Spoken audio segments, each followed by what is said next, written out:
Hello everybody and welcome to this course on model answers for writing task 1 of the general training module of IELTS. Now, as explained in the introductory video, this course is going to be split into 3 sections, with each section focusing on a different tone. In general training task 1, there are different tones that you can take with the letter tasks: informal, semi-formal and formal. And we're going to look at 6 different letters for each of those categories. I do recommend that you watch the general training task 1 course, the more theory-led course called Mastering IELTS Writing Task 1 General Training, as a lot of the information that we're going to look at here relates back to that course, but it's not essential to take that course. It would just be helpful as a supplement. Okay, so we're going to start by looking at the informal letters, and the idea is that we look at a different kind of letter each time. So over the 6 letters, there should be a different purpose each time. We're going to start with this one, so let's read it out. A friend has agreed to stay in your flat and look after it while you are away. You want to give your friend some information about the flat. Write a letter to this friend. In your letter, give information about the flat, provide any important instructions, and say what he or she should do if there are any problems. Now, as I talk about in the lecture planning, structure and timing, the first thing we want to do is write a plan, and before we can do that, we need to highlight some key words so we know what the focus is. So I would argue that the key words here are friend. So we first of all know we're dealing with a friend. Now, I've already split up the categories here, so you know it's an informal letter. But if I didn't do that, and of course on the day you won't know, you need to look for words like friend, boss, supervisor, manager to know whether you should be writing an informal, semi-formal or formal letter. It's very important that we highlight that. So it has agreed to stay in your flat. I think that's all quite important there. So they're staying in the flat, they're not just visiting, but they're staying in the flat. And look after it while you are away. So doing you a favor here, they're going to look after it while you're away. And what you want to do is to give your friend some information about the flat. So here we can see the main purpose for this letter, providing information, but the context is that he's staying to look after the flat while we're away. Both of those aspects are important. Now, these bullet points are important. So write a letter to this friend, and in your letter, well, we're kind of repeating the highlighted aspect here: information, give information, but fine. Provide any important instructions. Now, the word instructions is important. It's a specific kind of information. So instructions. And then say what he or she should do if there are any problems. Okay. So nice and simple. Nothing complex here in the instructions. Pretty straightforward, but it's important that we highlight these keywords so that we can keep looking back at them and making sure we're on the right track. So we're going to go into the plan here. Now, I've already written informal because we know it's informal, but that is the first thing I would want you to do. Identify whether you should be writing in an informal or semi-formal or formal tone. We want an informal tone here because we're writing to a friend. Nice and simple. And then if you want to, I think it's a good idea. It's not essential, but I think it's a good idea just to write 1 or 2 words about what the general purpose of the letter is. For me, the purpose here is providing information. You could say it's explaining something, but generally providing information. And then what we want to do is we're going to split up the plan by focusing on 3 paragraphs, each according to the bullet point directives. Notice there's no P1. P1, of course, we're going to write a first paragraph, but that's going to be a general purpose sentence. Most of the time you will add a purpose sentence. You don't always need to add one, but a lot of the time it's quite useful. So we're going to look at paragraph 2 here, and in paragraph 2 we're focusing on give information about the flat, and here we now have to come up with some ideas. Now, very important information about the flat is explaining where it is. So we're going to generally give the address. Yes, it's a friend. The friend may, if it's a very good friend, may have come to your flat many times before, but what if it's a new friend that you've made and they haven't seen the flat before? Would you be allowing them to look after it? Who knows? I'm not sure. Maybe it's a friend from another city. I think it's okay to go in this direction. So you could explain the address, maybe give a little bit more detail. You could say maybe it's on a corner of the street or that it's on the 4th floor, anything like that. So we'll put both of those things in here. Try not to spend too much time on this. You'll develop the ideas later. In the 3rd paragraph, we need to give some instructions. What instructions are we likely to give when we're away from home?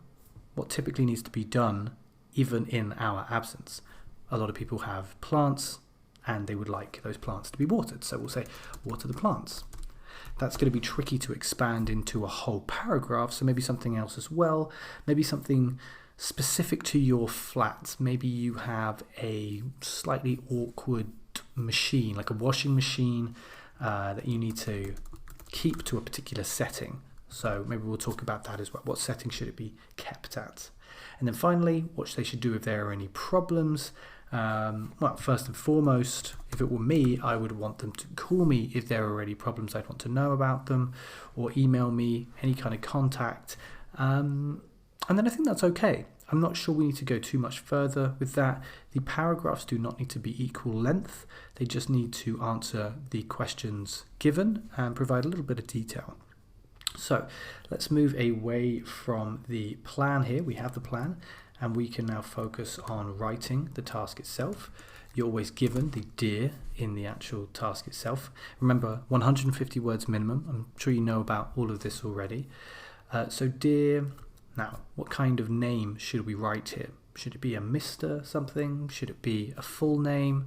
Because it's an informal letter and it's a friend. Let's say Joe. Now notice the full name of Joe is in the full first name would be Joseph. But Joe, nice and informal, more of a nickname or short form of the name, that shows immediately to the examiner that we know we're using the right tone. The tone is important for achieving a good score in task achievement. Okay, so purpose sentence. First of all, what can we write? Well, what are we doing? We're providing information. Okay, providing sounds quite formal. Maybe we can just turn it into give. So we just want to say something like, I'm just writing to.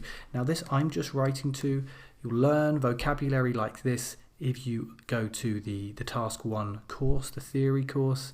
But notice that we're using contractions here instead of I am, I'm. Just is another one. I'm just writing to, already, immediately, very informal. Just writing to give you. Now we have information. We have information here, information here. Can we write something else instead? Again, nothing too complex. We can maybe say to give you a few important details. Maybe something like that. A few important details about. Now, notice what I'm going to write here.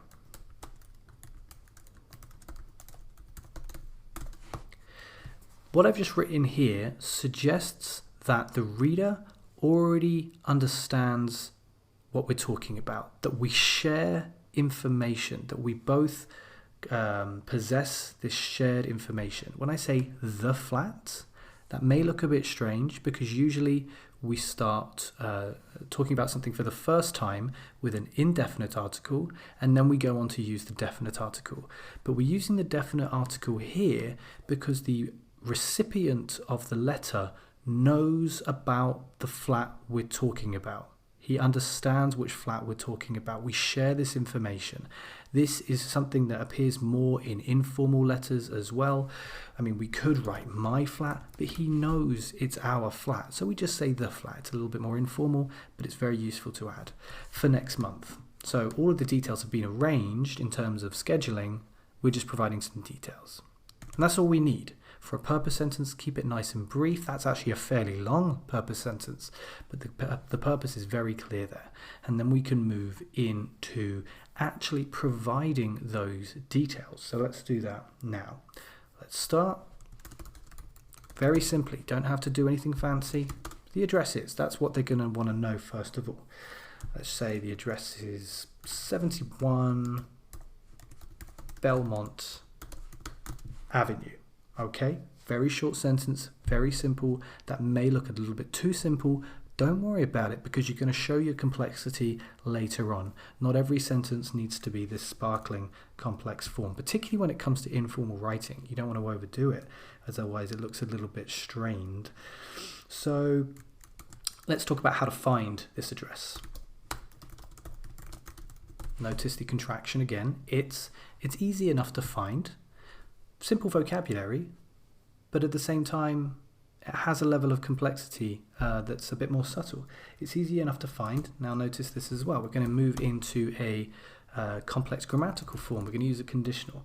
It's easy to find if you just, we often use just when we're using informal letters. If you just look, if you simply look, but just look for the, let's call it a brick red building. Okay, so we've got this nice adjective, hyphenated adjective here to show our vocabulary. Brick red building on, as I've said here, the corner of the street. We can say the street because now he knows it's Belmont Avenue. We know the street. On the corner of the street. Let's talk about where our flat is specifically. We've got 4th floor here, so let's refer to that. Sorry, my flat is on the 4th floor. Specific number, let's say 408, 408, so that's why it's on the 4th floor. Okay, the paragraph is a little bit short at the moment. Let's provide a little bit more information, add a little bit of complexity to the sentence by adding another clause. And unfortunately, the lift is broken at the moment. Notice at the moment. And words like broken rather than out of service, again keeping it informal. Unfortunately, the lift is broken at the moment. That's a bit of a problem because it's on the 4th floor, so we're saying unfortunately. There's all the context there. The lift is broken at the moment, so again adding another clause here. What's the problem is, so you may have to let's say walk up some stairs. And I'm going to add more complexity here. If it, and now we're going to change the tense, hasn't been fixed by then.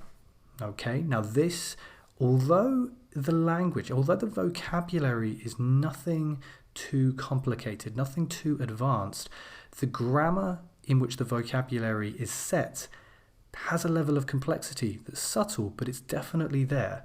You've got a mixture of tenses, you've got a complex sentence because of the use of conditionals, along with many other clauses as well. This is one long sentence. It flows very naturally. That's a very important thing about informal letters as well. It doesn't look stuffy or stilted. It just feels like conversational English almost. So everything kind of comes together there. We're actually going to improve it even a bit more than that. I want to come back to this walk up some stairs. This is what you might see from somebody who's very close to a native level but isn't quite at a native level. So we'll make it a bit more informal. Climb a fair few stairs. A fair few, very colloquial, very informal, very chatty, and then climb. We can use that again if we're trying to be it's not even jokey, it's just something that we would write if we want to express that we know they're going to have to put in more effort. You may have to climb a fair few stairs. When you put those together, those words, there's a level of English command here that suggests a command that can only have been achieved through a lot of immersion within the language itself. Okay, so let's move from there into the next paragraph. And in this paragraph, we're going to be providing any important instructions. And in the plan, as we can see, we're going to talk about watering the plants, and we're going to talk about the washing machine and how it's a little bit dodgy, a bit weird. So we'll just jump straight into it. Again, straight with the informal language, another contraction. I will. I'll also need. Also notice how this brings in another tense as well. We're looking future. I will also need you to do a couple of things. Notice not two things, but a couple of, little bit, yeah, semi-formal, perfectly fine. Less likely to find in a formal letter, but maybe you would. While you're there. Again, another contraction. You are becomes your. Make sure if you're going to use contractions, make sure you use them consistently. One of the problems I see with many letters is that a writer will use some contractions, but not others, particularly when they're very easy to use. Admittedly, it's hard to use contractions all of the time, because opportunities are sometimes missed, but make sure you at least get them in places like I am, or I will, or you will, etc. Okay, so a couple of things. So we're introducing a list here, a couple of things, and because we're introducing a list, we can then use list language, but we can make that list language quite informal, like first off. You wouldn't add this to a formal letter. So first off, and we're requesting something here. Can you water the plants? Where are they? On the balcony. Notice the punctuation. We're bringing in something else here. We're bringing in a question, and we've got some inversion at the beginning. Can you, not you can. So again, showing that range of grammar and punctuation. Say a bit more about it. How often do they need watering? Let's say they, as in the plants. They typically, nice adverb here, only need water. How often? Let's say every other day. So not every day, but every second day, every other day. Bit more information. And of course, don't, again another contraction, don't worry about it if it rains. They're out on the balcony, so if it rains, of course, they won't need to water them. But again, notice that very conversational level of English, and you've even got a little bit of a conditional right at the end there, nice and simple, but it does add to the grammatical range. The next thing was the washing machine. So it's the only other thing we want to say, so let's say that. My only other ask is that you. Now, maybe you're looking at this part here and thinking, I've made a mistake. Ask is only a verb. Not so. We can use it as a noun, but it's particularly the case that we would only use it in that way in an informal setting. Like I have a really big ask of you. I've only got one ask to make of you. We wouldn't use it very often. Very small word, but here this is a good demonstration of how small words, if they're used in unconventional settings, they're a good way of demonstrating your informal language command. So my only other ask is that you keep the washing machine at what setting? We need to make sure that it doesn't overheat or whatever it is, that's the problem. Let's say at 30. Now we could say degrees, fine if you want to, but we know that 30 means 30 degrees, and with informal letters we should be trying to cut down the level of redundant information that we often include in formal letters just because it's the way that we're supposed to write.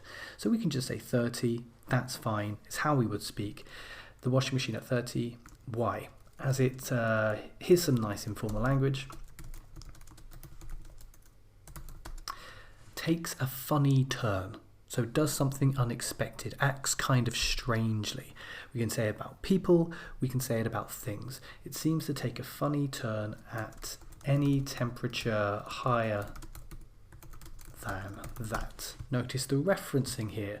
Referencing, very important. I talk about it a lot in my Task 2 course. But that, what does that refer to? That refers to 30. If we write 30 again, we're repeating ourselves. We're not showing coherence and cohesion. We're not showing a range of vocabulary. So make sure you try and do some referencing too. And that is all we need from that paragraph.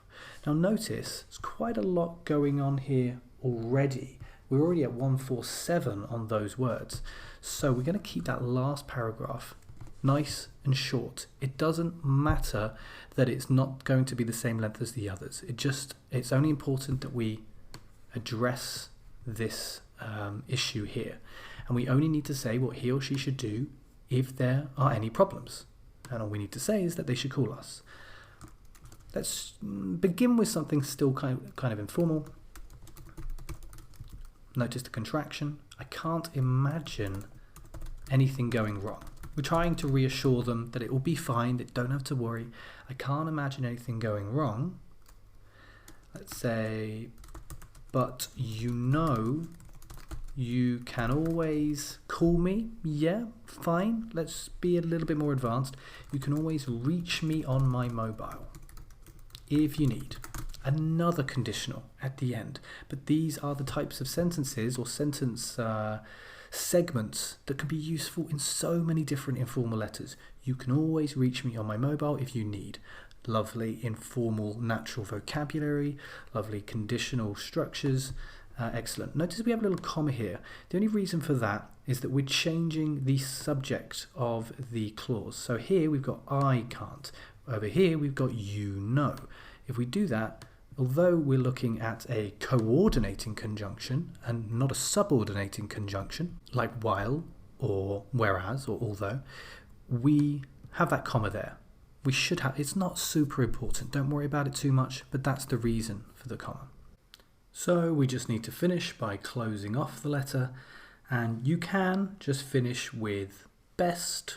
It's an informal letter, so best, love, cheers, thanks, that sort of thing. Or you can just write a final line, very brief line that sort of closes off the letter. It's up to you.